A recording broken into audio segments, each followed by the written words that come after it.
Здравей и добре дошъл в AI News, мястото, където изкуственият интелект среща ежедневието. В този канал ще следим развитието на изкуствения интелект и ще разглеждаме AI инструменти, които със сигурност ще те направят по-продуктивен и значително ще улеснят работата ти. AI вече не е футуристична идея. Той е тук и сега. Той пише текстове, създава изображения, гласове, видео, музика, код, анализи, и то с качество, което преди изискваше цял екип. Но с бързото развитие идват и много въпроси. Кои инструменти са наистина полезни? Как се използват? Може ли AI да ми помогне в работата? Или дори да ме замести? В AI News ще откриеш ревюта на AI инструменти. Тестваме ги, показваме ги, обясняваме ги.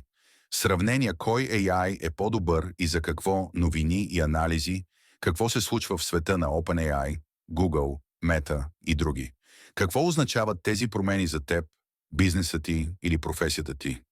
И понякога ще говорим и за етиката и рисковете.